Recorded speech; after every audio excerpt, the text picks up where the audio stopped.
A paz do Senhor Jesus, amados e queridos irmãos, é com muita alegria, muito prazer que estamos aqui novamente para estudarmos a palavra de Deus. Hoje nós vamos estar concluindo o livro de Daniel, terminando assim o livro dos profetas maiores e iniciando o livro dos profetas menores. Nós terminamos falando na semana passada sobre uma ilustração, e eu quero mostrar uma ilustração aqui do livro de Daniel, no capítulo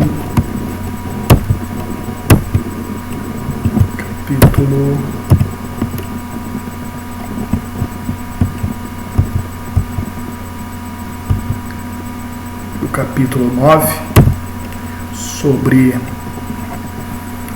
as 70 semanas de Daniel, Está lá no livro de Daniel, no capítulo 9, versículos 24 ao 27. Os irmãos que quiserem podem estar acompanhando a Bíblia, capítulo 9 de Daniel, 24 e 27, que diz: 70 semanas estão determinadas sobre o seu povo e sobre a tua santa cidade, para extinguir a transgressão, dar fim aos pecados, e para expiar a iniquidade, trazer justiça eterna, selar a visão, a profecia, e para ungir os santos do santo. É claro que este capítulo, como nós já dissemos na aula passada, não se cumpriu, porque a justiça eterna ainda não chegou, ainda não deu fim aos pecados, ainda existe pecado, dar fim, expiar a iniquidade, ainda não selou a profecia nem a visão, ainda os santos dos santos, que é Jesus, ainda não foi ungido. Na verdade, ele foi ungido quando estava aqui na terra com o Espírito Santo, mas no final ele vai ser ungido, vai ser coroado Rei dos Reis e Senhor dos Senhores. No versículo 25 continua: sabe e entende, desde a saída da ordem para restaurar e edificar Jerusalém até o Messias, o príncipe, que é Jesus, 7 semanas e 69 semanas. Nós vemos aqui, 7 semanas e 69 semanas, que dá um total aí de 1788 dias, As ruas e as tranqueiras se reedificarão em tempos angustiosos.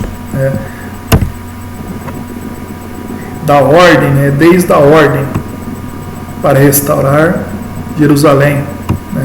A ordem para restaurar Jerusalém foi no 20º ano de Artaxerxes, no mês de Nisan, 445 antes de Cristo, até o Messias, que é a entrada triunfal de Jesus, no dia 6 de 4 de 32 depois de Cristo.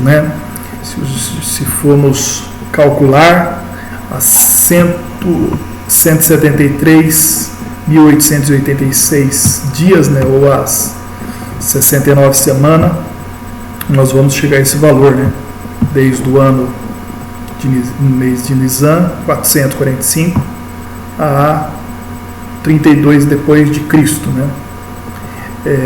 Diz a profecia no versículo 26, depois das 62 semanas será tirado o Messias. O Messias será tirado. Jesus foi morto, na verdade, e não será mais. E o povo do príncipe que há de vir destruirá a cidade e o santuário, e seu fim será uma inundação. E até o fim haverá guerra. Estão determinados assolações. Então destruiu a cidade e o santuário no ano 70 da era cristã, no ano 70 depois de Cristo, pelo imperador, por ordem do imperador romano, o imperador Tito, que destruiu a cidade. Segundo a história, ele não queria destruir a cidade, porém havia muita rebelião entre o povo, uma grande rebelião generalizada, que não teve como ele impedir, né, a destruição. Eu não queria destruir, mas diz que, segundo a história, havia uma rebelião degeneralizada que ocasionou que não teve outra forma a não ser destruir a cidade, né? Quando diz a profecia que até o fim haverá guerra, nós vemos que a Ucrânia lá, a Rússia invadiu a Ucrânia lá, temos vivido essa presente guerra, né? E sempre vai haver guerra, né? Até o fim, né?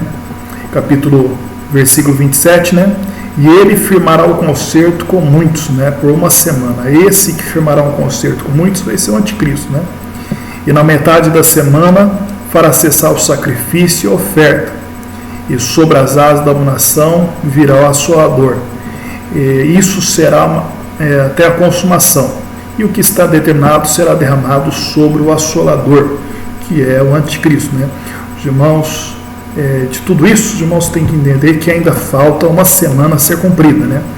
Que não completou as 70 semanas, né? Então existe todo um cálculo aqui, nós não vamos entrar em detalhe. O Messias seria tirado após as 69 semanas. Entra o parênteses profético, né, que é a chamada Era da Igreja, né, que é aquilo que é entre as 69 semanas até a 70ª semana, né? Houve um parênteses profético. A contagem ela foi parada, né? Essa contagem só vai se iniciar, segundo nós cremos, após o arrebatamento da igreja, né? Que aí o anticristo vai se manifestar e o seu governo será de 7 anos, né? 3 anos e meio vai ser, segundo a palavra, vai ser um ano próspero, né? Os 3 anos e meio vai ser um ano de paz mundial, porém, depois desses 3 anos e meio, o anticristo ele vai mostrar quem verdadeiramente ele é, né? Então, nesses parênteses proféticos, nós vemos acontecimentos durante esse intervalo, né? Os romanos destroem Jerusalém e o templo, né, através do imperador Tito. Os judeus são dispersos e estão dispersos até hoje, né? Mas está havendo um grande milagre. Por quê? Porque os judeus estão voltando para a sua terra, né? Para Jerusalém. Inclusive, na África do Sul, havia uma tribo perdida, né? Que voltou para a sua terra, para a sua pátria, né? E isso, amados irmãos, nós temos que estarmos atentos. Por quê, né? Porque tudo que acontece com Israel, né, está relacionado, né, também à palavra de Deus, né? Então, Israel é meio que o termômetro de Deus, né, na história da humanidade. Inclusive, a guerra entre a Rússia e a Ucrânia, na Ucrânia havia muitos judeus, né? E esses judeus que havia na Ucrânia, eles também estão voltando para a sua terra, para a sua pátria, né? Para Jerusalém novamente, né? Então, Jerusalém seria pisada pelos gentios, né? Aparece a igreja, depois a pregação do evangelho, a apostasia do cristianismo, né? A apostasia do cristianismo já aconteceu e ainda está acontecendo, né? Porque já aconteceu no período da Igreja Católica Romana, onde a igreja, o império, né, tomou conta da igreja e criou-se a Igreja Católica Romana, e nesse período até mesmo foi um período de apostasia, né, que até mesmo as pessoas não tinham acesso à Bíblia e nem podiam ler a Bíblia, né? Na verdade, essa história só foi mudada através da reforma de Lutero, né? Lutero, que foi um monge, um reformador alemão, que rompeu com Roma e ele escreveu a Bíblia em alemão, né? Dando acesso aí à palavra de Deus às outras demais línguas, né? Também os judeus voltam para a terra na descrença, E o Senhor vem buscar a igreja, né? Conforme 1 Tessalonicenses capítulo 4, versículo 13 e 17. Né? Então, após o arrebatamento, inicia-se novamente, né, a contagem, né? Porque falta, na profecia de Daniel, falta uma semana. Né? Então, fala do príncipe que há de vir, né?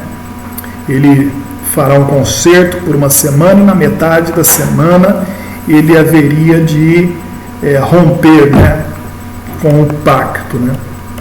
Nós temos algumas referências aí em Apocalipse capítulo 6, versículo 2, né? Fala do cavaleiro que vem no cavalo branco, né? que sai vitorioso, né? E para vencer. Inclusive, se os irmãos meditar lá em Apocalipse capítulo 6, versículo 2, existe uma discussão, né? Se aquele cavaleiro lá do cavalo branco, ali em Apocalipse 6, é o anticristo ou se é Jesus, né? Alguns afirmam que é Jesus, que fala do evangelho ali, para pregar a paz e tudo mais. Mas no meio evangélico, né? No evangélico pentecostal, se acredita ser que realmente a figura ali do anticristo, né? E não de Jesus, porque logo após o cavalo branco, né? Vem o cavalo vermelho, né, que representa a guerra, né? Então vai ser um momento de paz e já vinha a guerra, né? E se nós analisarmos, se os irmãos ler lá, pode ler lá o Apocalipse capítulo 6, versículo 2, está escrito: e olhei e eis que um cavalo branco, né? E o que estava sentado sobre ele tinha um arco, né? E foi-lhe dado uma coroa e saiu vitorioso e para vencer, né? Então, se nós analisarmos aqui, né, esse cavalo branco, né, nem sempre porque é branco, né, representa falar das coisas de Deus, né, seu anjo, seu Jesus, né, não é pelo fato de ser branco, porque diz a Bíblia Sagrada que Satanás, ele também se veste de anjo de luz e como ministro de justiça, né? Mas aqui está escrito que o que está sentado sobre ele tinha um arco, né? E o interessante é que ele só tinha um arco, ele não tinha nem flecha, né? Porque flecha representa um alvo, né? Na verdade, o inimigo, né, ele não tem alvo, né? O alvo é toda a criatura, toda a humanidade, é todo ser humano, né? Na verdade, o alvo dele é toda a criação de Deus, né? E inclusive só tinha um arco, mais nada. Quando menciona em Apocalipse 19, fala de Jesus, fala que Jesus, ele tinha uma espada, né? Da sua boca saiu uma espada, né? Então nós vemos muitas das vezes a figura de Cristo, ele tendo uma espada nas suas mãos, né? E também a própria espada é uma representação da palavra, uma representação do evangelho, né? Então aqui ele tinha um arco, né? E foi-lhe dado uma coroa e saiu vitorioso para vencer. Na verdade, Jesus, ele não saiu para vencer, ele já nasceu vencedor, né? E até mesmo a palavra de Deus, ela nos diz, né, que em Cristo nós somos mais do que vencedores por aquele que nos amou. Você, amado irmão, amada irmã, já é mais que vencedor na pessoa do Senhor Jesus Cristo, né? Então, prosseguindo aqui o nosso entendimento nessa ilustração, aí falta a 70ª semana, aonde no final da 70ª semana, depois dos 7 anos, Jesus ele volta com poder e grande glória. No Apocalipse capítulo 19, versículo 11. Aquele sim é uma representação de Cristo Messias, onde ele vem também no cavalo branco, onde na coxa está escrito fiel, verdadeiro, o exército celeste o segue, né? Então aí quando ele vier, aí sim se cumprirá a profecia do versículo 24, né? Ele vai extinguir a transgressão, dar fim aos pecados, expiar a iniquidade, trazer a justiça eterna, selar a visão, a profecia e ungir o santo do santo. É só uma ilustração para os irmãos terem uma ideia. Então, a última semana de Daniel corresponde ao trecho de Apocalipse, do capítulo 6 ao 19, que é o retorno do Senhor Jesus, do aparecimento do anticristo até a batalha, chamada Batalha do Armagedon. Agora, os capítulos 10 de Daniel, Anjos das Nações. Nesta visão, no capítulos 10, 11 e 12, foi dada dois anos depois que os judeus voltaram para a Palestina, 536 a.C. Deus levantou o véu e mostrou a Daniel algumas realidades do mundo espiritual, os conflitos entre inteligências super-humanas, boas e más, as hostes, Inclusive, Paulo, em Efésios capítulo 6, versículo 10, fala sobre esta batalha, que também é a batalha do crente, E diz a Bíblia Sagrada que a nossa batalha, nossa luta não é contra a carne, nem contra o sangue, mas contra as potestades, contra as hostes espiritual da maldade nos lugares celestiais, que na realidade é uma luta espiritual, que está acontecendo no mundo invisível, no esforço de controlar os movimentos das nações, algumas das quais procurando proteger o povo de Deus. Miguel era o anjo guardião de Israel. Outro anjo anônimo falou a Daniel. A Grécia tinha o seu anjo, capítulo 10, versículo 20, e igualmente a Pérsia. Parece que Deus mostra a Daniel alguns dos seus agentes secretos em operações para levar a efeito a volta de Israel. Também em Apocalipse, capítulo 12, versículo 7 e 9, Miguel e os seus anjos entram em guerra com Satanás e os seus. Efésios 6 e 12, a potestade do mundo invisível são os principais inimigos contra quem o cristão tem que lutar. Então, nossa luta não é contra o nosso irmão, o nosso vizinho, o nosso patrão, o nosso chefe. Nossa luta é contra as hostes espiritual da maldade. Existem pessoas que estão lutando, mas lutando de forma errada, porque a nossa luta, a luta do cristão, é a luta espiritual. Se você está tendo alguma desavença, algum problema com o irmão, ora a Deus, ora a Deus, ora ao Senhor, entregas na mão do Senhor, porque a nossa luta é uma luta espiritual. De repente, o inimigo está usando esta pessoa para tirar sua paz, para tirar a sua alegria, para até mesmo tirar você da presença de Deus. Então, nós devemos estarmos atentos. Houve muita atividade de anjos por ocasião do nascimento, ministério, morte e ressurreição de Jesus. No nascimento, os pastores que estavam no campo, eles viram uma visão do coro celestial, louvando a Deus, usando nas alturas, porque era nascido Jesus Cristo, nascido o Messias. Então, no ministério de Cristo também nós vemos a atividade dos anjos, inclusive na tentação, quando Jesus ele foi tentado no deserto por Satanás.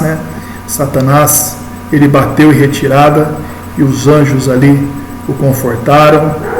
Na morte, na ressurreição de Jesus, nós vemos a atividade dos anjos. A Bíblia Sagrada diz que o anjo do Senhor acampa ao redor do que os teme e os livra e os guarda do mal. Em Hebreus também diz que os anjos são ministros de Deus, enviados a favor daqueles que herdarão a salvação. Então, na verdade, os anjos são ministros de Deus para guardar, para livrar, para consolar, para fortalecer, para defender o povo de Deus. Capítulo 11, Reis do Norte e Reis do Sul. Nos capítulos 2, 7, 8, 11, contém predições acerca de 4 impérios e dos eventos de Daniel a Cristo, e parecem ter referências a potências mundiais e a de eventos posteriores, desde a época de Cristo até o fim. Estas predições são progressivas na sua explicação dos respectivos detalhes, né? No capítulo 2 há uma declaração geral de que dos dias de Daniel ao Messias haveria 4 impérios mundiais, como eu até mesmo disse aos irmãos, que não surgirá mais império mundial, né? A não ser o império do anticristo, que também vai ser breve, né? E após o arrebatamento de Cristo, né? Mas antes disso daí não surgirá o império mundial, né? Porque ali em Daniel fala dos 4 impérios mundial, né? Que é o império da Babilônia, Medos Persa, do império grego e o império romano, né? Aí a pedra depois é lançada sem o auxílio de mão e se torna um grande monte, né? Fala do governo de Cristo, né? No capítulo 7 são dados posteriores do 4º império. No capítulo 8 tem detalhes do 2º e 3º império. No capítulo 11 há mais detalhe do 3º império. O 3º império foi o grego, fundado por Alexandre o Grande em 331 a.C. A sua morte foi dividida entre seus 4 generais, como se segue, né? Grécia, Ásia Menor, Síria e o Egito, né? Esses 4 generais, né, dividiram o império grego nesses 4 potências aí, né? Neste capítulo, os reis da Síria são chamados reis do norte e os reis do Egito chamados reis do sul. As predições de Daniel acerca dos movimentos desses reis foram preditas 200 anos antes que existisse o Império Grego e perto de 400 anos antes que tais reis existissem, né? Por isso que existem pessoas, né, pessoas que são descrentes à palavra de Deus, acreditam que não foi Daniel que escreveu, mas autores posterior, né, que tomou o nome de Daniel aí. A descrição minuciosa que faz dos seus movimentos é um paralelo muitíssimo extraordinário entre a predição e a história subsequente. No capítulo 11 é uma história do período interbíblico. Vai aqui uma síntese dos eventos correspondentes aos versos em que foram preditos, né? 3 reis na Pérsia, Daniel 11, versículo 2, Ciro, Cambises e Dario. O quarto, Artaxerxes, o mais rico e mais poderoso rei persa, invadiu a Grécia, mas foi derrotado em Salamina em 480 a.C., né? O rei poderoso, Daniel 11, 3, que é o Alexandre o Grande, seu reino foi dividido em 4 impérios, né? Que é a Grécia, Síria, a Ásia, né? A Síria e o Egito, né? O rei do sul, Daniel 11, 5, Ptolomeu I do Egito, um dos seus príncipes, Seleuco Nicator, o príncipe oficial de Ptolomeu I, veio a ser rei da Síria, o mais poderoso dos sucessores de Alexandre, né? A filha do rei, em Daniel 11, 6, Berenice, filha de Ptolomeu II, foi dada em casamento a Antíoco II e foi assassinada, né? Um renovo da linhagem dela, Daniel 11, 7, Ptolomeu III, irmão de Berenice, em represália invadiu a Síria e obteve grande vitória. 2 filhos, Daniel 11, 10, Seleuco III e Antíoco III o Grande. Ptolomeu IV derrotou Antíoco III com grande perca na batalha de Ráfia, perto da fronteira do Egito, né? Antíoco III, depois de 19 anos, voltou com um grande exército contra o Egito, né? judeus ajudaram Antíoco, né? Daniel 11, versículo 15, ele derrota as forças do Egito, né?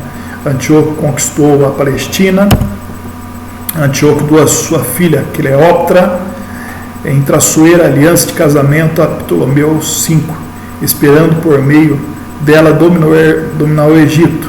Ela, porém, aliou-se ao seu marido. Antíoco então invadiu a Síria Menor e a Grécia e foi derrotado pelo exército romano em Magnésia no ano 190 a.C. Voltou à pátria e foi morto, né? Então nós vemos aqui que Deus ele faz revelações a Daniel sobre a história subsequente, né? Então os eventos históricos, né? Que é claro que depois que tudo isso aconteceu, né, são registrados nos dias de hoje, mas Daniel já sabia, né? Deus já tinha revelado a Daniel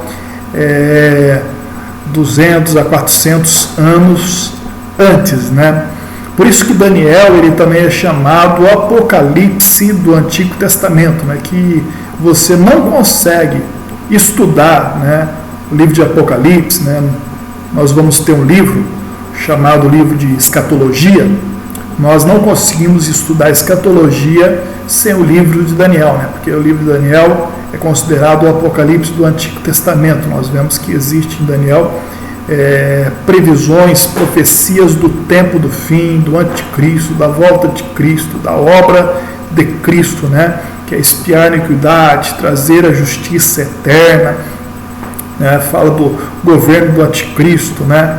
Fará aliança por uma semana, que são referente à semana de anos, que são 7 anos, né? Por isso que nós acreditamos que a grande tribulação será de 7 anos, a bodas do Cordeiro no céu, né, quando a Cristo arrebatar a igreja, será de 7 anos, né? Então existe bastante referências escatológicas no livro de Daniel, né? O homem viu, né, Antíoco Epifânio. Esse Antíoco Epifânio, irmãos, inclusive ele dominou a Palestina, ele foi, segundo a história, ele foi um dos homens mais abomináveis que existiu, né? Esse Antíoco Epífanes, né? Inclusive a abominação da desolação também ela é referida a esse Antíoco. Por quê? Porque ele chegou a sacrificar uma porca no altar de Deus, né? No templo, né? Você vê que a abominação tal homem teve coragem de fazer, né? Porque o porco, né, já é um animal abominável para os judeus, né? Um animal impuro, né? E esse homem pegar e sacrificar uma porca no altar de Deus, que sacrificava apenas, né, novilhos, boi, né, bodes, né, só animais limpos, né, só animais que tinha ordenança na lei fazer uma coisa dessa. Então foi muita afronta, né, este homem chegou a fazer, né? Segundo a história, isso daí está relatado na história, né? Inclusive esses livros de escola, tudo mais, você procurando, você encontra isso daí. Não sendo herdeiro legal, subiu ao trono por traição, né? Ele traiu, subiu ao trono. Fez-se senhor do Egito, em parte pelas armas, em parte pelas suas astúcias e por fraude, né? Ptolomeu V, filho de Cleópatra, sobrinho de Antíoco, foi derrotado pela traição de seus próprios súditos, né? Sobre o disfarce de amizade, Antíoco e Ptolomeu rivalizaram um com o outro em traição.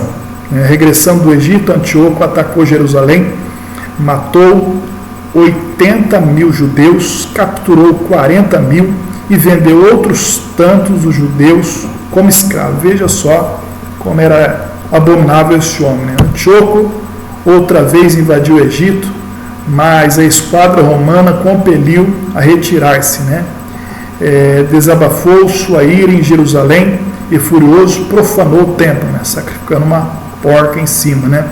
Foi auxiliado pelos judeus apóstatas, proeza dos irmãos Macabeus, inclusive no livro de Macabeus, né? Que é um livro, o livro judaico, né? Ele é um livro nós chamamos de livros apócrifos, né? Não contém inspiração, porém esse livro é um livro autêntico, né? É um livro histórico, né? Ele não está na Bíblia Católica, não está na nossa Bíblia, por um livro que não faz referência a Cristo, né? Porque todos os nossos livros da Bíblia Sagrada, ele está ali porque faz uma referência a Cristo, né? Mas esse livro de Macabeus vale a pena os irmãos lerem, né? Se tiver possibilidade, né? Até pela internet os irmãos conseguem baixar esses livros, né?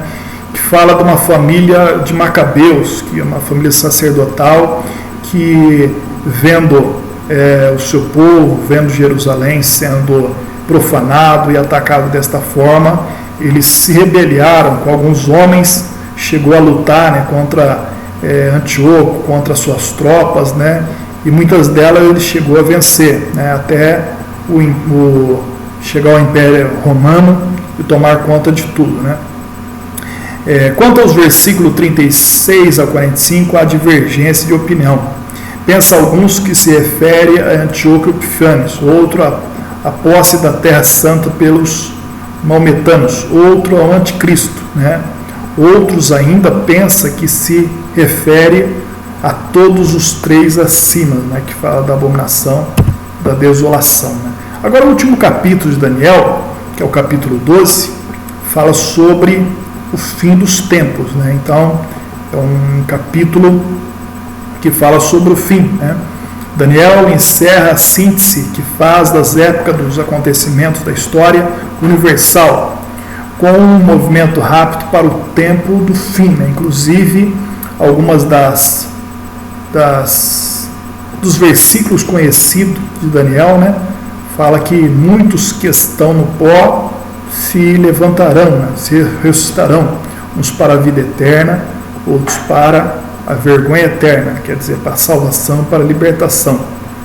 Fala também da ciência, que se multiplicará também, e as pessoas correndo de uma parte para outra. Fala de Israel ser guardado pelo arcanjo Miguel, né? E entre outras coisas, né? Mas é o capítulo do fim. Quando haverá grande angústia como nunca houve, né? Daniel capítulo 12, versículo 1, fala de uma angústia que nunca existiu, né? E nem depois dela existirá, seguida da ressurreição dos mortos e da glória eterna dos santos. Muitos correrão de uma parte para outra e a ciência se multiplicará. Será esta uma característica do tempo do fim. Também isso se aplica à geração de hoje, como a nenhuma outra, né? Trens, automóveis, aviões, né? Livros, jornais, navios, rádio, televisão, internet, né? Está chegando no Brasil uma internet 5G, né? Que é muito mais rápida, né? E dá para a tecnologia, né? Dá para ir muito mais além através dessa internet, né? Existe já hologramas onde a pessoa consegue conversar com uma pessoa de outro lugar, como se estivesse lá através de hologramas, né? Nós temos ouvido falar hoje aí sobre o metaverso, né? O mundo virtual. Então são tudo tecnologias da nossa era, né? Meios de transporte de dimensões do saber, numa escola nunca antes sonhada em qualquer período da história, né? Então, o livro de Daniel se encerra, o capítulo 12, versículo 13, né, que é um versículo que também me chama muita atenção, né, que está escrito: Tu, porém, vai até o fim, porque repousarás e estará na sua sorte no fim dos dias, né? Um apelo, né? Uma palavra de exortação também para todos nós, né? Tu, porém, vai até o fim, né? Não desanima, não desiste, não pare, não larga a sua cruz, não volte para trás, né? Mas faça como Paulo, né? Siga o alvo, o objetivo, né? Que é Cristo, que é a coroa da justiça, né? Então, uma exortação para nós também, né? Assim nós concluímos o livro de Daniel e também os profetas maiores. E iniciamos os profetas menores, né? Que são um total de 12 profetas menores, né? Então, depois de Daniel começa Oséias, né? De Oséias em diante, né? Já é o livro dos profetas menores. Introdução. Os profetas do Antigo Testamento foram homens extraordinários com mensagens extraordinárias. Todos tinham tarefa especial a cumprir e dever difícil a realizar. Porém, todos tinham ouvido a voz suprema do Altíssimo e se sujeitaram, né, ao seu mandato. Acontece o que acontecesse, estavam prontos a obedecer ao Senhor e a entregar a palavra procedente do Pai a seus filhos rebeldes. Confiando em Deus, lançaram-se à obra e, com os olhos fitos na linha da chegada, levantaram suas vozes, proferindo profecias poderosas e inspiradas. Muitas das vezes, mesmo com risco de vida, permaneceram fiéis, anunciando que o Todo-Poderoso está virado contra a nação e que em breve o seu justo juízo seria executado sobre todos os que não se arrependessem e voltassem para ele, né? Este grupo de profetas são chamados de profetas menores, não porque as suas profecias sejam inferiores ou de menor importância do que a dos profetas maiores, mas devido ao volume das suas profecias. Contudo, a intensidade das suas mensagens tinha as mesmas proporções, né? Então, a mesma intensidade, a mesma autoridade, a mesma inspiração, a mesma unção, o mesmo chamado eles tinham, né? Assim como os profetas maiores, esses também eram legítimos porta-vozes do Senhor. A designação de profetas maiores ou menores foi dada por Agostinho no século IV, né? Então, foi no século IV que foi feita essa divisão de profetas maiores e profetas menores, né? Aqui nós vemos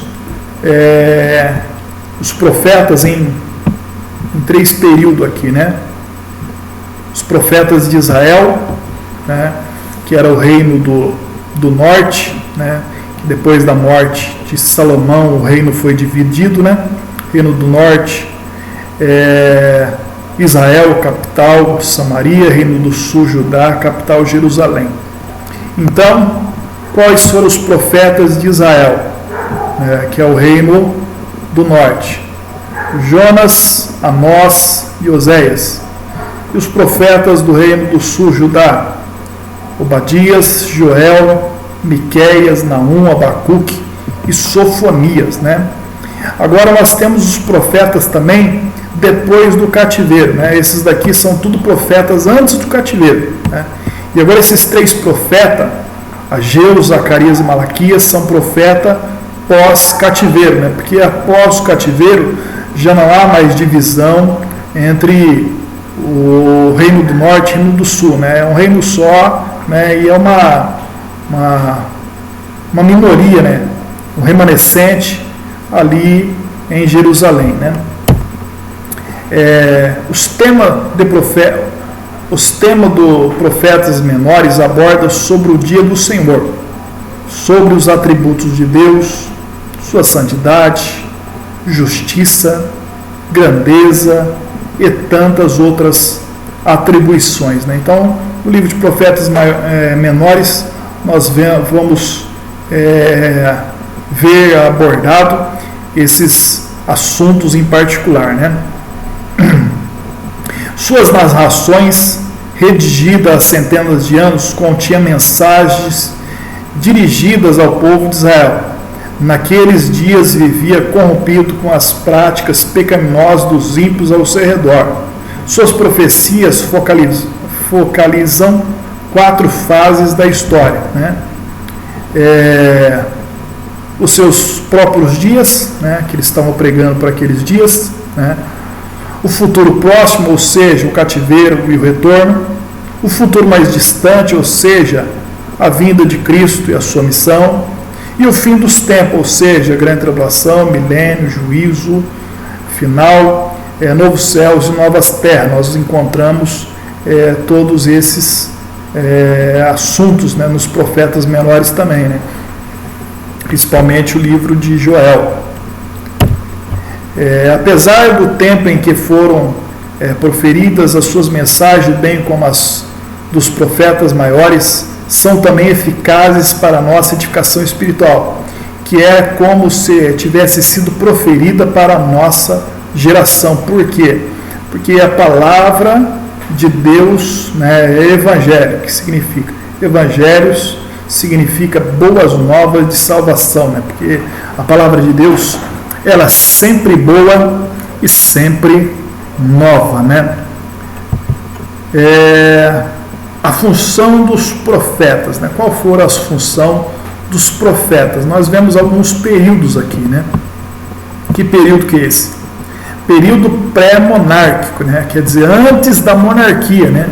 Antes de estabelecerem reis sobre Israel. Então, o profeta era o que? Era um líder, um porta-voz, né? Um porta-voz do povo.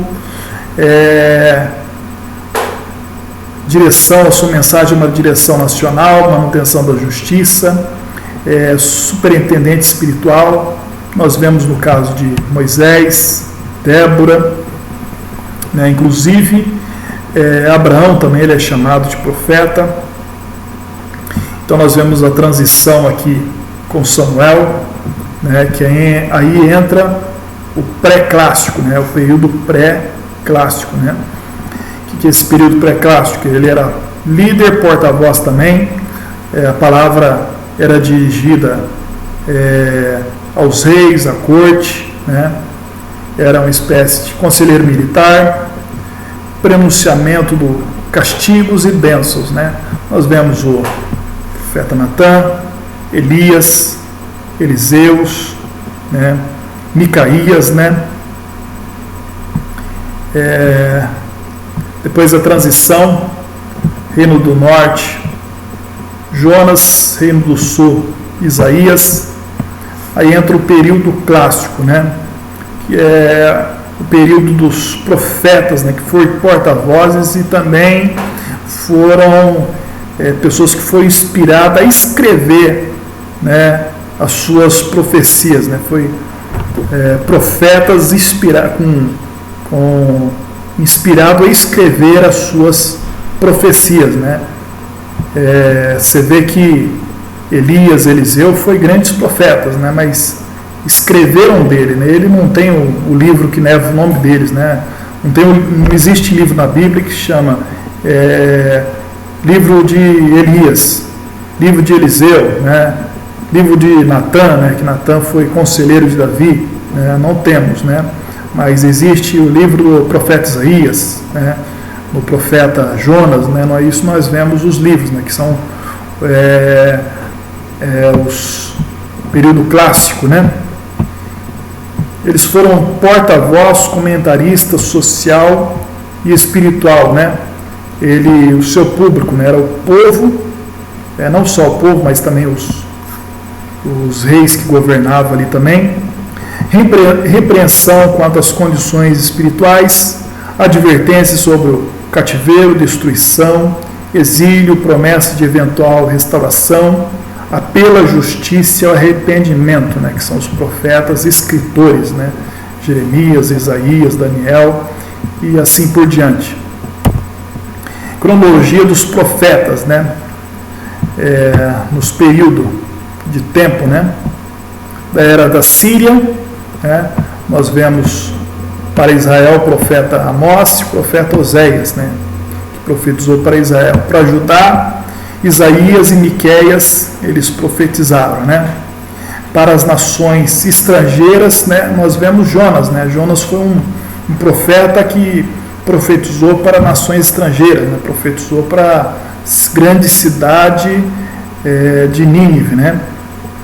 Então, nós vemos profetas profetizando para outras nações também. No período da Babilônia, né?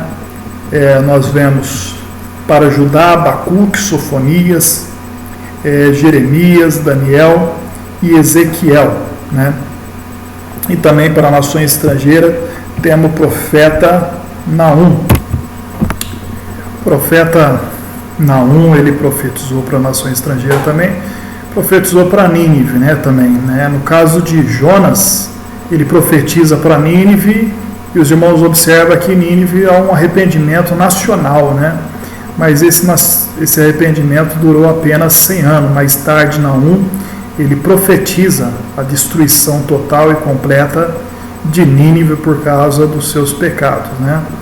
E depois, profetas no período do reino da Pérsia, que foi Ageu, Zacarias, Joel e Malaquias, né, profetas de Judá, e também mais outro profeta para nações estrangeiras, né? Dessa vez Obadias, né? E Obadias ele profetiza, né, para Edom, né? Quem que é Edom? Edom é Esaú, a nação de Esaú. Quem que é Esaú? Esaú é irmão de Jacó, né? Então a profecia é para a nação de Edom, nação irmã de Israel, que riu de Israel, né, que se aproveitou da destruição de Israel, né, e que ajudou, né, até mesmo os inimigos invadirem Israel, né. Então Deus, ele profetiza um castigo para o seu irmão Edom, né. Oséias e Joel, né. Quem foi o profeta Oséias, né? Oséias foi profeta do reino do norte. Sua mensagem foi dirigida ao reino do norte, com referências ocasionais a Judá, o reino do sul. A época de Oséias, mais ou menos nos últimos 30 a 40 anos do reino do norte, começou o seu ministério quando Israel, sob o governo de Jeroboão II, estava no auge do seu poder. Está lá em 2 Reis 14, 23, né? Assim foi testemunha da sua queda rápida. Foi contemporâneo de Amós, sendo porém mais moço. Contemporâneo também de Isaías e Miqueias, mais velho do que estes, né? Quando criança, possivelmente conheceu Jonas.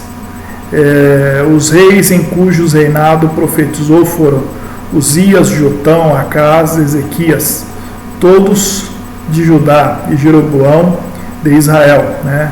Oséias 1:1. As datas aproximadas desses reis foram como se segue, né? Os reinos do norte, as datas mais ou menos aproximada. Jeroboão 2, né? Como é que ele subiu ao reino do trono, né? Recebeu por herança, ano 782 a 753, né? Joás foi seu pai, né? O profeta Oséias inicia seu ministério, né? O rei Zacarias, né? Não devemos confundir com o profeta Zacarias, porque os nomes se repetem, né, irmãos? Tem muitos nomes na Bíblia que se repetem, que são nomes comuns, como Zacarias, João, José, né? São nomes bastante comuns, que bastante se repete, né? Que nem Maria, né? Maria, acho que é o nome que mais existe, né, no Brasil, é Maria, né? Recebeu por herança, né? No ano 753, 752, recebeu de seu pai Jeroboão II, reinou apenas 6 meses, foi morto por Salum, né? Salum, né? Como é que ele subiu ao trono, né? Ele teve que assassinar Jeroboão II, né? Ou melhor, assassinar Zacarias, né? Seu pai foi Jabes, reinou apenas 1 mês e foi morto por Manaém, né? Aquilo que, né, a pessoa semeia, isso também ele colhe, né? Manaém subiu por assassinando, né? Salum. Seu pai era Gabi. Foi um rei incrivelmente cruel, né? Pecaías recebeu por herança, seu pai Manaém foi assassinado por Peca, né? Peca, né? Ele tinha dado um golpe, né? E o seu pai Remalias foi assassinado por Oséias, né? E esse Oséias aqui é o rei Oséias, né? Não é o profeta Oséias, né? Os nomes voltam a se repetir, né? Oséias subiu ao trono, né? Através de um assassinato, seu pai Elã, né? E a queda de Samaria em 722, né? Esses reis às vezes passa desapercebido na Bíblia, né? Porque muitas das vezes eles chegaram a reinar meses, né? Salom, por exemplo, reinou apenas um mês, né?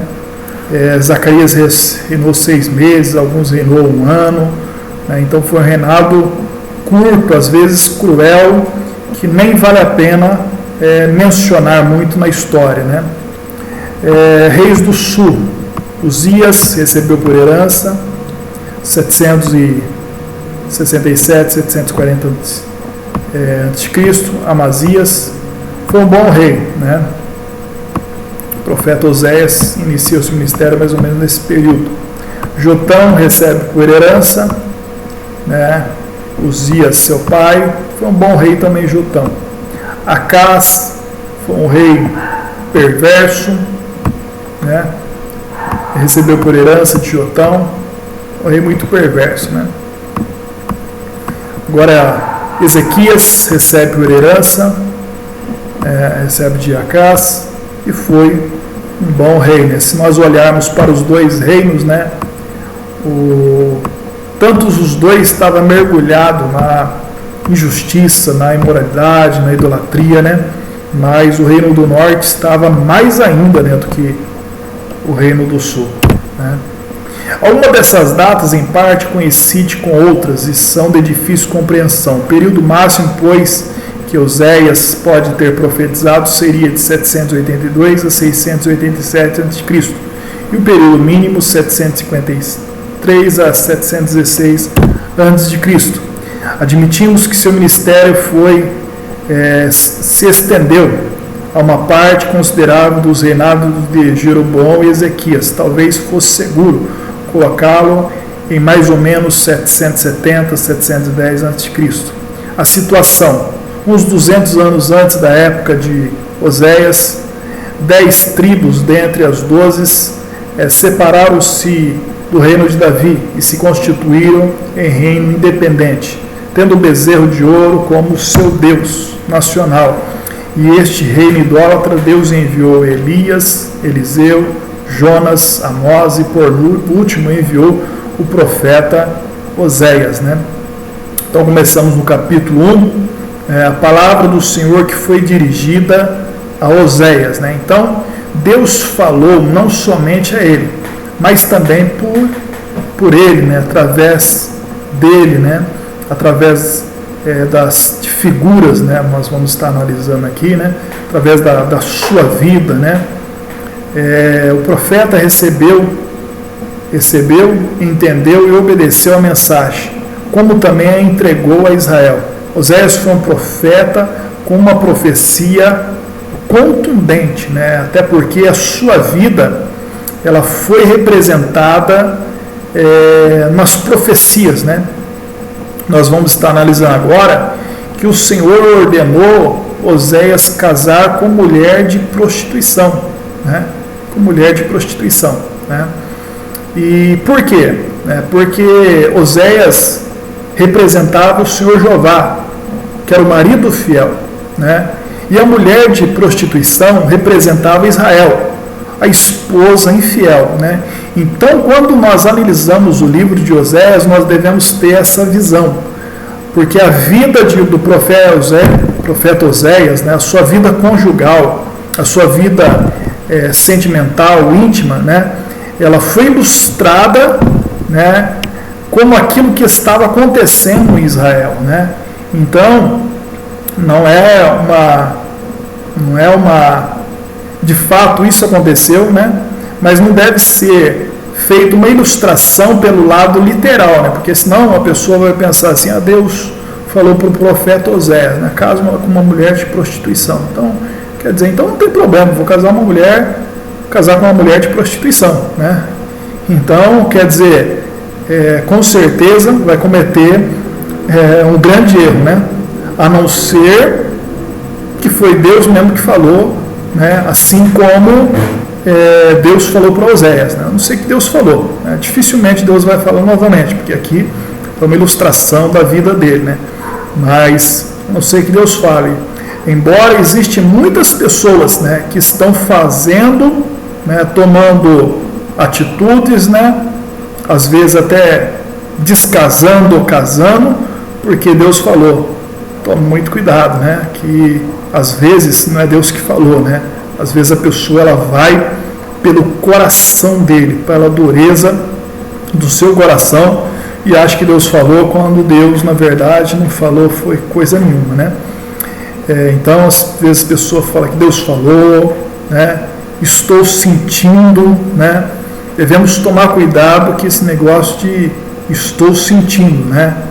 Deus mandou um recado, Deus não manda recado, Deus ele envia uma mensagem, né? Deus ele traz uma mensagem, né? Uma mensagem consoladora, edificadora, restauradora, né? É isso que Deus faz, né? Então vamos lá. Alguns comentaristas bíblicos debatem se Gomer foi uma meretriz antes de casar com Oséias ou se ela somente se prostituiu após casar e ter filhos, o que nega o seu procedimento antes de se casar com o profeta. Tomando com base o princípio de que o Senhor jamais requeria algo tão repugnante dos seus servos, ou que as suas próprias leis judaicas não permitiam tal união, ou que foi uma visão, um sonho, alegoria usada por ele, mas não encontramos nada no relato profético que indique que foi apenas visão. Não. Então, não existe nada no livro, né, que deu uma brecha para uma interpretação que aquilo foi apenas uma visão, ou algo que não aconteceu, né, ou que foi só uma ilustração e não houve uma consumação do fato, né? Mas no livro não existe, né, nenhuma brecha para isso, né? Bem como nada implica que tudo foi só simbolismo. Ele não pecou, mas simplesmente ele obedeceu à voz de Deus. Tomou a Gomer como a sua legítima esposa. A expressão mulher de prostituição indica que até então vivia na prostituição. Com relação à frase terá filhos de prostituição, e ainda mais difícil de entender o seu significado, né? Então, às vezes é difícil nós entendermos algum significado, né? Na versão corrigida, o verbo terás é omitido.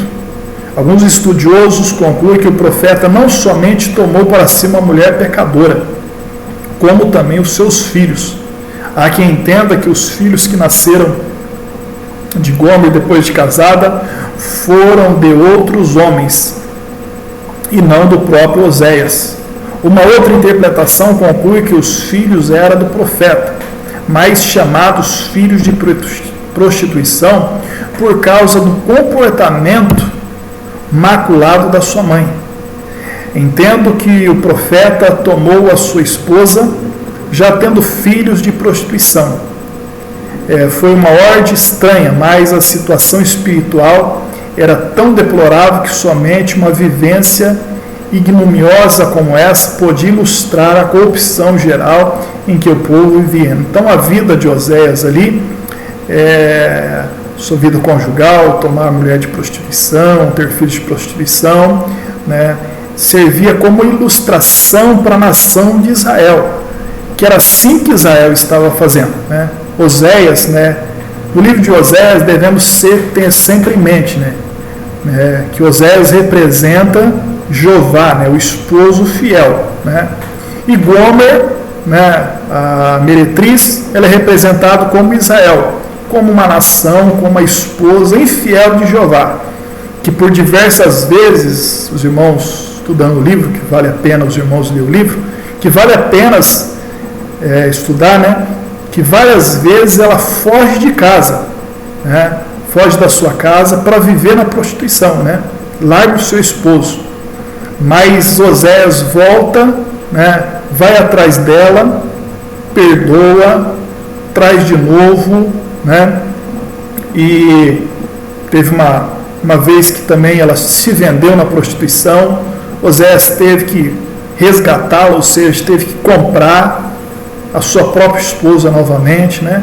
Então, que lição também para nós nos dias de hoje também, aonde nós vemos as famílias, né, sendo destruídas, né, a esposa largando o esposo largando, né, separando da esposa, divórcios, né, até mesmo não somente, né, na igreja, em modo geral, até mesmo obreiros, pastores, né, que larga a sua esposa, a sua mulher e arruma outra mulher mais nova, né? E a palavra do Senhor, ela diz no livro de Malaquias que Deus, ele abomina o divórcio, né? Que Deus, ele nunca deu divórcio, né? No capítulo 19 lá de Mateus, quando os judeus perguntam para Jesus, ele diz, olha, foi Moisés que deu, né? Moisés que deu carta de divórcio. E por causa da dureza dos nossos corações, né? Então não foi Deus que deu. Então, porque a família de Deus, o casamento de Deus, o casamento, segundo a palavra, é para sempre, né? Se houve, né, traição, né, ou coisa semelhante, o que Oséias fez?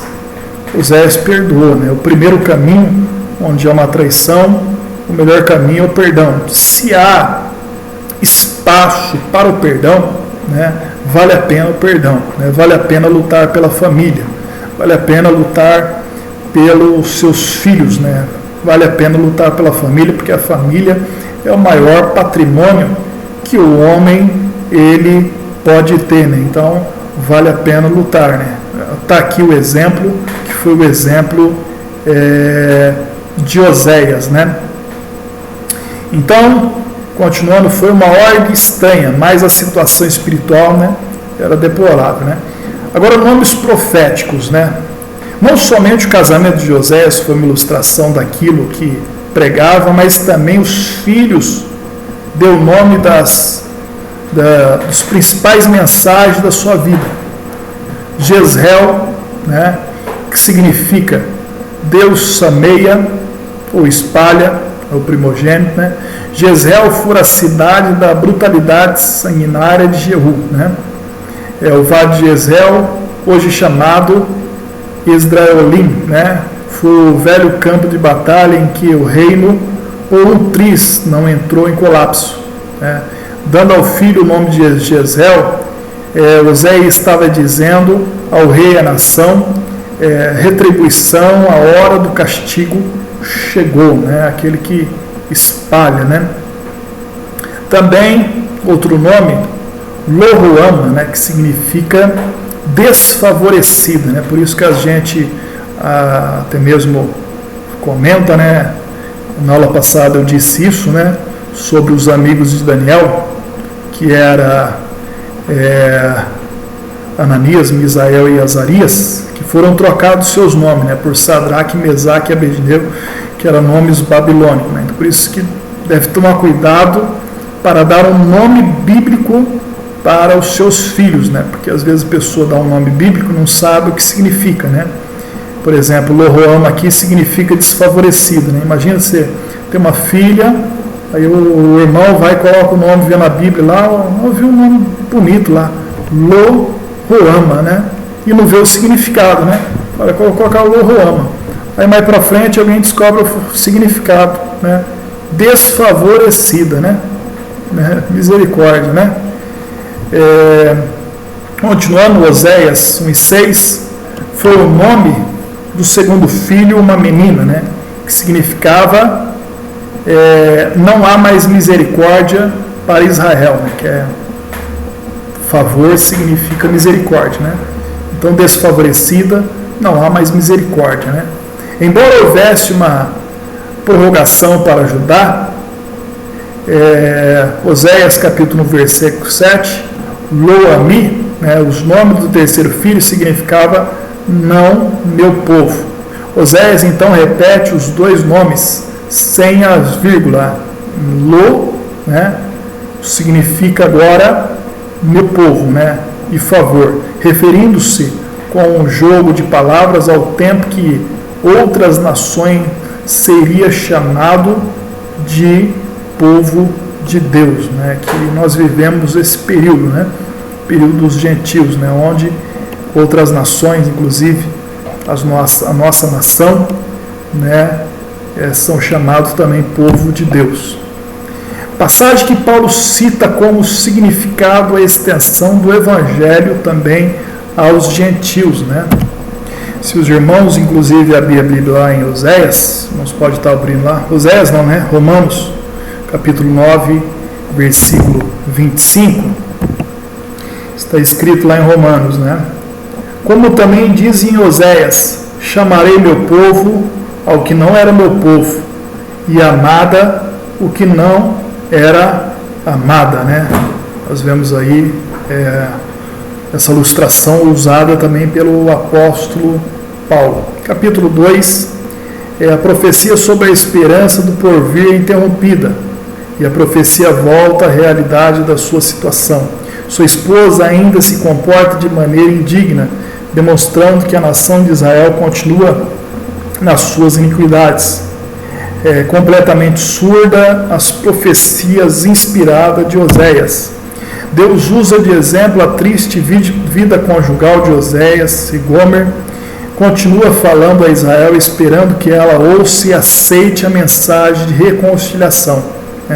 A mãe irrepreensível, né? Em Oséias lá é a nação de Israel, e os filhos representam os habitantes. O profeta admoesta-os a debater com sua mãe, a nação, para que volte para o seu marido, ao pai deles, antes que seja tarde demais. A nação une-se aos deuses de outras nações pagãs, gerando filhos ilegítimos, né? Porque a idolatria era como um pecado de prostituição, né? Abandonar o seu Deus, o verdadeiro Deus, para ir aos falsos deuses, né? Os quais Deus não podia aceitar como seus, né? A nação se vendia por pão, água, lã, linho, óleo, bebida. O amor do Senhor levou a dificultar bastante a aproximação dela aos seus amantes. Os capítulo 2, versículo 6, devido à dificuldade de encontrar os seus amantes, ela então pensa em retornar ao seu marido, né? Por não reconhecer que fora o seu marido que lhe dera pão, vinho, óleo, como também multiplicar a prata, o ouro que a nação usa para Baal, o Senhor lhe tiraria tudo e deixaria nua, né? Que deixaria a nação sem nada, a nação totalmente destruída, né? Foi isso que justamente aconteceu, né? Com a nação de Israel. Os capítulos 2 do 9 ao 10, os versos que seguem, o Senhor revela que a nação persistia na imoralidade, e ele prometera, né? O que o Senhor disse, né? Que reteria o vinho, né? E o trigo, não lhe daria, né? Arrebatar a lã e o linho, descobrir as suas vergonhas, fazer cessar o seu gozo, né? Quer dizer, a sua alegria, devastar a sua vide e a figueira, e castigá-las por seus dias de Baalins, né? Agora a restauração. O Senhor também promete levá-la ao deserto e falar ao seu coração. Capítulo 2, versículo 14, né? O Senhor diz, né? Te levarei ao deserto e falarei ao seu coração, né? Nós vemos que Israel, ele já foi liberto da escravidão egípcia e foi levada por Deus ao deserto, né? Porque o deserto, quando ela é uma agenda de Deus, né, é bênção na vida do crente, né? Na vida do povo de Deus. O deserto é bênção. Por quê? Porque no deserto não existe nada, né? No deserto só vai estar está nós e Deus, né? No deserto é só nós e Deus. Israel, quando foi levado para o deserto, né, não tinha, na verdade, os privilégios, as pompas, né, as distrações do Egito. Né? No deserto eles pôde ver as maravilhas do Senhor, as manifestações do Senhor que estava ali no deserto. Né? No deserto é um lugar de dependência de Deus, né? Porque no deserto não planta, não colhe, não tem, no deserto não há água, né? Mas Deus enviou água, Deus mandou pão. Quer dizer, viver na dependência do Senhor, né? Às vezes nós devemos deixar, né, de depender de nós mesmos e dependemos de Deus, né? Confiarmos em Deus, né? Então, Deus ele leva o deserto. Nós vemos que João Batista ele pregava no deserto, e aqueles que queriam ouvir a mensagem de Deus precisavam ir no deserto, onde estava no João Batista. Né? João Batista ele poderia estar pregando no templo, não poderia? Não poderia estar pregando na cidade, né? Mas talvez muitos não dariam ouvido. Por isso que João Batista ele foi para o deserto. Jesus ele foi tentado no deserto. No deserto havia o tentador, né? Mas só que depois os anjos, né, os consolou ali, né? Quer dizer, é o lugar onde está o tentador, mas aonde o Senhor está também para prover, para consolar, né? Também o Senhor promete fazer do vale de Acor uma porta de esperança. Está em Oséias capítulo 2, versículo 15. Qual é o vale de Acor? Os irmãos lembram, né? Está lá no Pentateuco, lá onde eles invadem Jericó, e Acã ele pega uma capa babilônica lá, umas peças de ouro lá, e esconde debaixo da sua tenda, né? O pecado de Acã. E Acã ele é apedrejado, né? O vale de Acor é onde Acã foi apedrejado, né? Então, o vale de Acã era uma espécie de propriedade amaldiçoada, né? Onde havia morte ali, né? Então as pessoas, por exemplo, assim, falassem assim, eu tenho uma propriedade para vender, você não quer comprar? Aí a pessoa perguntava, mas onde é a sua propriedade? No vale de Acor. Aí a pessoa dizia, lá não quero comprar não, né? Porque ali é lugar de morte, ali onde Acã foi apedrejado, né? Mas só que o Senhor promete aqui, né, aonde havia morte, aonde existia morte, aonde existia maldição, Deus haveria de transformar em bênção, né? Transformar uma porta de esperança, né? Então, para aquelas pessoas que estão nos ouvindo até mesmo, né? Que acham que estão debaixo da maldição, mas Deus ele muda maldição em bênção, né?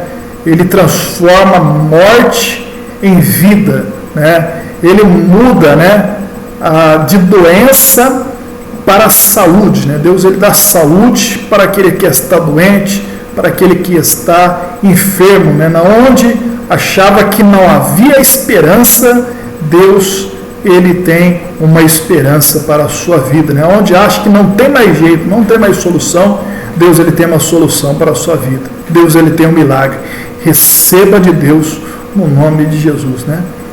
Também o Senhor promete que fará a nação esquecer os seus amantes, né? Esquecer a idolatria, esquecer Baal, esquecer Astarote, esquecer Maloque, esquecer todos, né? Inclusive isso aconteceu, né? Depois que eles voltaram do cativeiro, eles abandonaram, foram libertos de vez da idolatria, né? O cativeiro da Babilônia foi uma espécie de deserto para Israel, né? Também o Senhor promete renovar a aliança e promete desposá-la para sempre, né? Quer dizer, faria uma aliança para sempre, uma aliança de fidelidade, né? Uma aliança de amor, uma aliança permanente, né? Que não seria quebrada, né? É uma promessa de Deus de restauração. Capítulo 3, Oséias resgata Gomer, né? Nesse capítulo que Oséias vai em busca da sua esposa, né, que foi vendida, e ele teve que pagar para tomá-la novamente, né? O Senhor ordena que o profeta ame de novo a mulher de seu amigo e adúltera, como o Senhor ama os seus filhos, os filhos de Israel. Então o profeta foi e comprou por 15 peças de prata e 1 homer e meio de cevada, né? Agora uma nota aqui, irmãos, ó. A quantia de 15 peças de prata era então a metade do preço de um escravo. Mas com mais 1 homer e meio de cevado, que representa a comida de um escravo,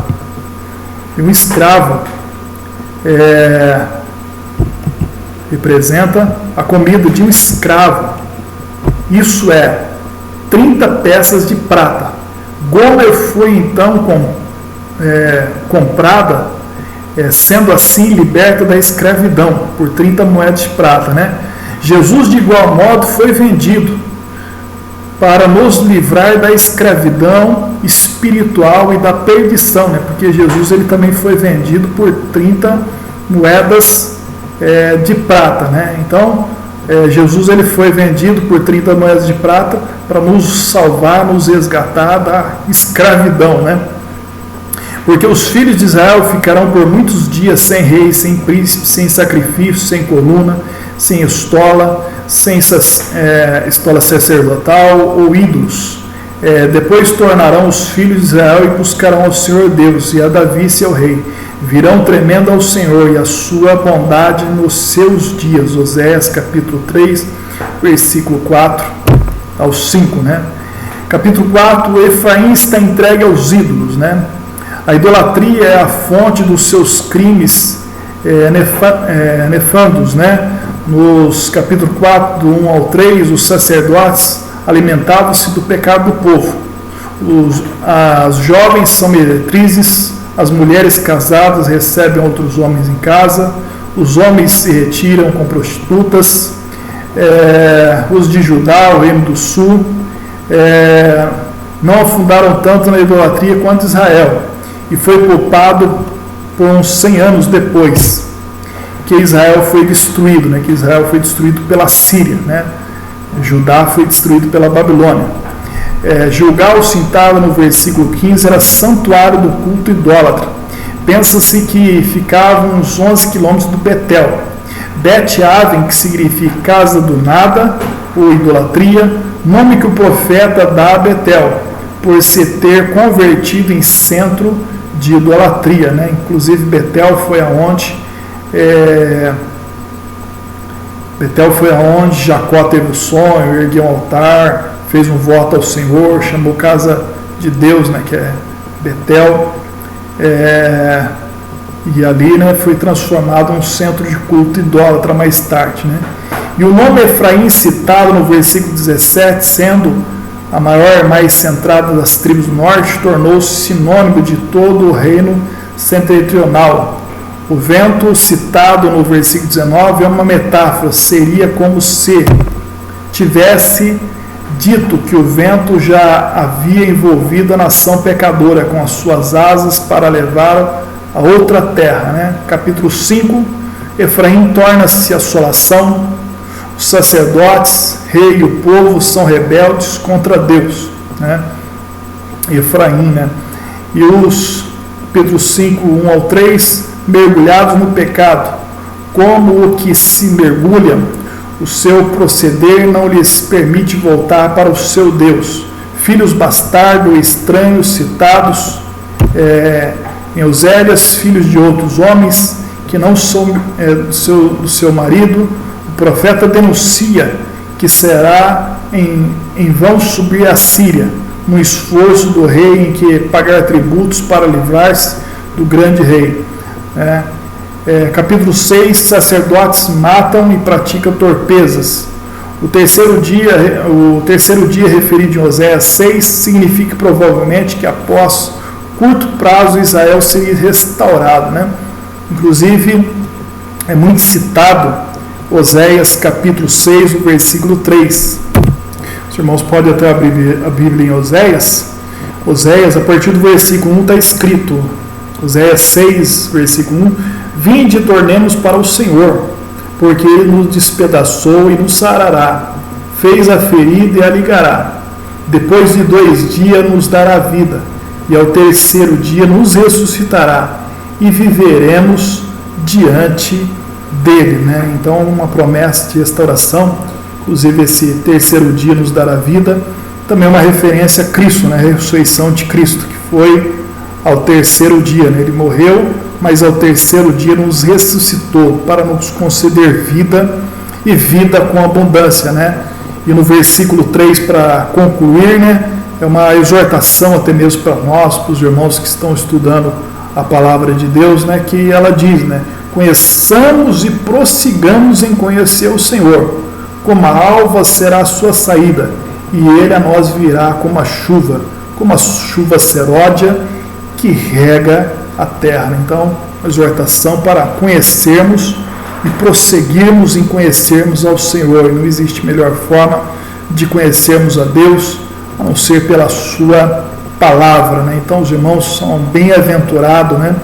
Felizes, né? Por estar estudando a palavra de Deus. Né? Conheçamos e prossigamos, né? Não podemos parar, temos que prosseguir. Temos que continuar, né, conhecendo a Deus. Né? Deus ele vai além daquilo que pensamos, além daquilo que imaginamos, além daquilo que sabemos. Né? Eu até mesmo faço essa pergunta para os irmãos. O irmão já conhece a Deus, né, na sua totalidade?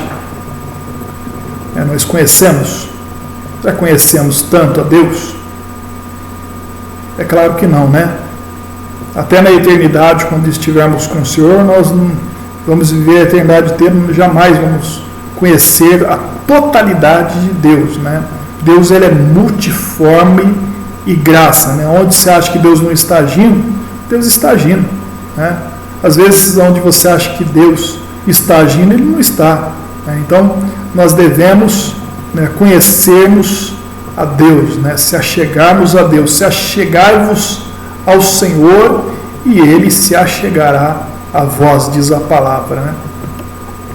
Né? Então fala assim de uma restauração em curto espaço de tempo, geralmente se entende como alusão antecipada à ressurreição do Messias ao 3º dia.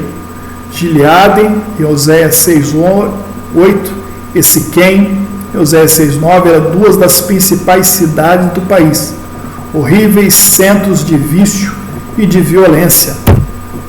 Capítulo 7, todos eles são adúlteros, quentes como um forno e consome os seus juízes. Refere-se provavelmente ao período de concupiscência e violência apaixonada, no qual 4 dos seus ex foram assassinados em rápida sucessão. Mesmo quando Oséias profetizava, pão que não foi virado, queimado de um lado, cru de outro, portanto impróprio para o consumo. Desta forma teria que ser lançado fora. Se Efraim é um bolo, os ingredientes não eram dos melhores, pois havia se misturado com as nações pagãs, e portanto não podia ser mesmo um bolo de boa qualidade ou consumido. As cãs referidas no versículo 9 fala dos sintomas do fim que se aproxima. Efraim é como uma pomba enganada. Né? Os capítulos 7 a 11, esta figura refere-se à falta de senso e de direção de Israel, sem entendimento, confuso e perplexo, sem saber para onde ir.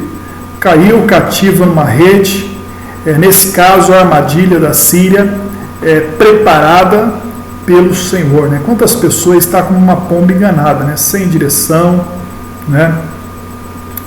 Vai de um lado para o outro, nunca está bom, nunca está satisfeito. Né? Nós precisamos da direção divina para nossas vidas. Né? Capítulo 8, semeia ventos, cegarão tempestade. Estabeleceram reis, mas não da minha parte. Né? Oséias 8,4, Deus designara a família de Davi, né, para governar seu povo. As 10 tribos se rebelaram e estabeleceram para si uma linhagem diferente de reis. Né? Mercou alugou amores. Né? Capítulo 8, versículo 9, namorando com a Síria com a paga de tributos. Né?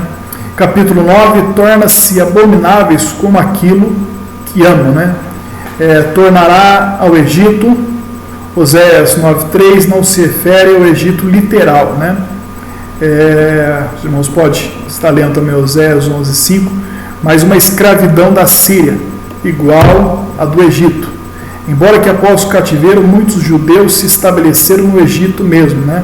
A frase, seu profeta insensato, tudo isso indica que fosse esta a opinião de Oséias acerca dos falsos profetas, e provável que esse fosse também a opinião do povo sobre Oséias, né? Profundamente se corrompe, né? Os capítulo 9, versículo 9, como nos dias de Gibeá, quando uma mulher foi brutalizada toda uma noite por indivíduos bestiais, né? O capítulo encerra com uma contundente promessa de juízo. Andarão errantes entre as nações. Isso começou no tempo de Oséias e continua sem parar até nos dias de hoje. Né? Ainda hoje existe judeus errantes pelo mundo inteiro. Né? Amados e queridos irmãos, devido ao nosso horário, assim nós encerramos a nossa aula de hoje, nossa primeira aula. Nós demos ali uma abordada no finalzinho ali do livro do profeta Daniel e iniciamos a nossa primeira aula dos profetas menores. Né? Espero que venha ser bênção para a vida dos irmãos, né? Que os irmãos, né, assim como Oséias capítulo 6 nos diz, né, conheçamos e prossigamos em conhecer o Senhor através da sua palavra, através do Espírito Santo, né, que é o maior intérprete, maior ensinador da palavra de Deus, e com a graça de Deus, né? E assim nós concluímos e vamos despedir dizendo a nossa divisa, né? No 3, 1, 2 e 3, dá instrução ao sábio e ele se fará mais sábio. Ensine o justo e ele crescerá em entendimento. Provérbios 9 e 9. Que Deus abençoe a vida de todos os irmãos, no nome de Jesus.